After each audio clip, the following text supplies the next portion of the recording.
किसी ने बड़े कमाल की बात कही है कि माना कि थक कर उसकी आंख बंद होती है, पर मां जब सोती है तब भी फिक्रमंद होती है। और आज की कहानी एक ऐसी कहानी है जिसे सुनने के बाद शायद आपकी आंखों में आंसू आ जाए।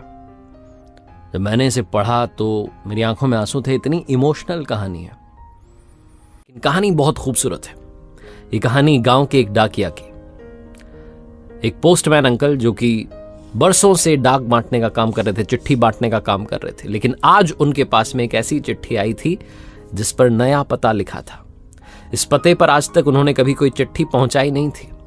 सारी चिट्ठियां बांटने के बाद वो उस घर पहुंचे जहां का पता लिखा हुआ था। उस नए पते पर पहुंचे, दरवाजा खटखटाया, आवाज देकर के कहा, पोस्टमैन, चिट्ठी आई है। अंदर से एक लड़की की आवाज आई कि काका, दरवाजे के नीचे से चिट्ठी फेंक दीजिए। पोस्टमैन साहब जो थे, इनको गुस्सा आ गया कि मैं इतनी दूर से चिट्ठी देने के लिए आया और ये अंदर से महारानी साहिबा को यहां तक आने में जोर आ रहा है।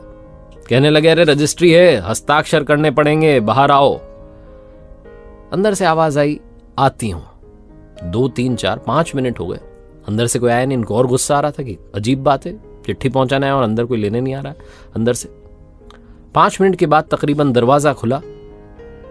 12-13 साल की एक लड़की थी, उसने दरवाजा खोला और ये डाकिया साहब जो थे ये चौंक गए। उस 12-13 साल की लड़की के पैर नहीं थे। इन्हें ग्लानि होने लगी, गिल्ट होने लगी कि मैं क्या इतनी देर से 5 मिनट भी वेट नहीं कर पाया। ये कहते इससे पहले उस लड़की ने कहा कि माफ कीजिएगा काका, आने में थोड़ी देरी हो गई। लाइए मेरी चिट्ठी, कहां हस्ताक्षर करने, कहां साइन करने। उसके बाद ये डाकिया जो थे, इन्होंने आशीर्वाद दिया बच्ची को और चले गए। 10-12 दिन के बाद में फिर से चिट्ठी आई, उसी पते की। अब की बार ये वहां जाने के लिए और उत्सुक थे। पोस्टमैन साहब वहां पहुंचे, दरवाजा खटखटाया और कहा, चिट्ठी है, दरवाजे के नीचे से फेंक रहा हूं, मत आना दरवाजे तक। तभी अंदर से आवाज आई, अरे काका रुको रुको रुको, आपको जाना नहीं है, रुको, आप जाना मत, मैं चिट्ठी लेने के लिए खुद आ रही हूं। 2-3 मिनट के बाद में वो लड़की आई और आकर के कहने लगी कि लाइए मेरी चिट्ठी दीजिए और आप रुके रहिएगा, मैं एक तोहफा आपके लिए लेकर के आ रही हूं। अंदर गई और वापस जब आई तो एक छोटा सा गिफ्ट था, एक पैकेट था। ये जो काका थे, डाकिया काका, ये कहने लगे कि अरे क्या, ये मेरे लिए क्यों? लड़की ने कहा, आप रख लीजिए, ज्यादा कुछ मत बोलिए, अपने दफ्तर जाकर के खोल लीजिएगा, तब तक नहीं, वादा रहा। ये जो पोस्टमैन साहब थे, बच्ची को आशीर्वाद देकर के अपने दफ्तर आ गए। दफ्तर आकर के वो गिफ्ट खोला, वो बॉक्स खोला तो उसमें इनके लिए चप्पलें थी।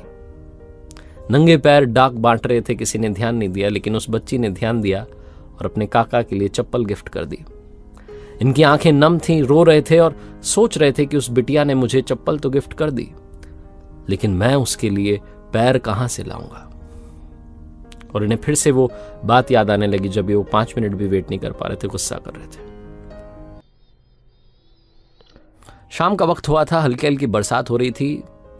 एक शॉपकीपर जो कि जूतों की दुकान चलाता था, वो दुकान बंद करने की सोच रहा था कि एक लड़का भागता हुआ सा आया, बारिश में भीगा हुआ सा। दुकानदार ने उस लड़के को देखा तो वो ऐसा लग रहा था देखने में कि ग्रामीण इलाके का है। वो बोलने लगा तो उसकी आवाज से भी लगा कि गांव का रहने वाला है, लेकिन ठहराव के साथ वो हिंदी बोल रहा था। दुकानदार ने कहा कि भाई साहब बताइए क्या सेवा करूं। उस लड़के ने, जिसकी उम्र रही होगी 22-24 साल, उसने कहा कि भैया मुझे अपनी मां के लिए चप्पल चाहिए। जो शॉपकीपर था उसने कहा कि नाप बताइए, क्या नाप है, किस नाप की चप्पल चाहिए, मम्मी आई है साथ में? तो उसने कहा नहीं, मम्मी नहीं आई है। उसने अपने वॉलेट में से, अपने पर्स में से एक कागज निकाला, फोल्ड किया हुआ कागज था। कागज को फैलाया तो उस पर पेन से आउटलाइन किए हुए 2 पैरों के निशान थे।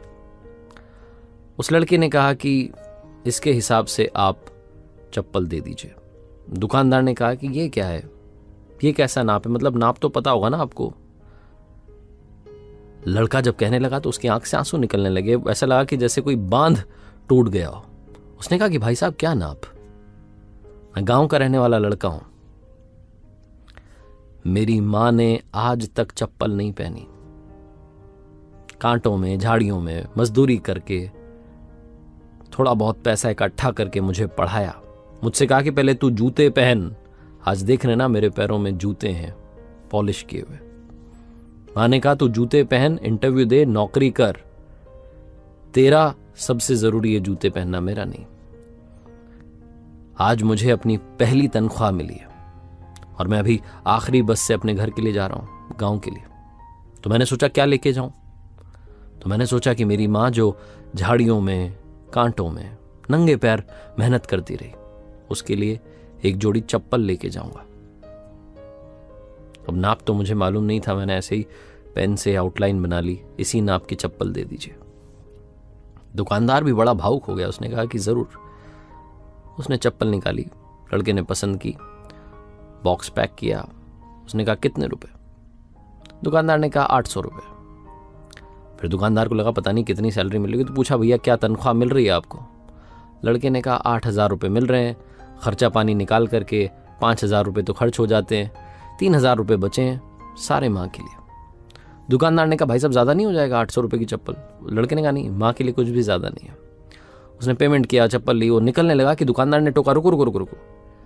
दुकानदार ने एक और चप्पल, एक और बॉक्स पैक किया, उस लड़के को कहा कि ये भी ले जाओ और माँ से कहना कि आपके दूसरे बेटे की तरफ से गिफ्ट है।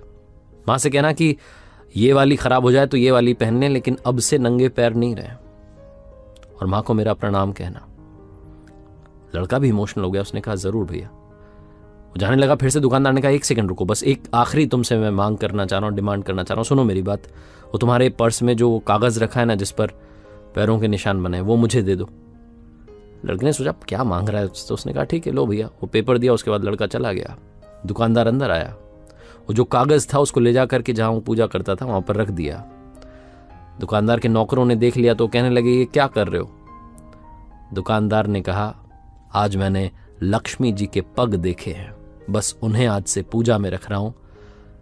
ये पेपर यहां रखा रहेगा तो ना जाने कितनी बरकत हमारी दुकान में होगी। वो वाकई में मां लक्ष्मी है जिनका इतना संस्कार वाला बेटा है। छोटी सी कहानी बस ये सिखाती है कि जिंदगी में मां हैं तो हम हैं, ऊपर जिसे कहते हैं उसे आसमां कहते हैं, और जिसका इस जहां में अंत नहीं होता उसे मां कहते हैं। किसी ने बड़े कमाल की बात कही है कि मुझे नहीं मालूम कि पाप और पुण्य क्या है, बस इतना पता है कि अगर आपके किसी काम से किसी का दिल दुखे तो वो पाप है, और आपके किसी काम से किसी के चेहरे पर मुस्कान आए तो वो सबसे बड़ा पुण्य है।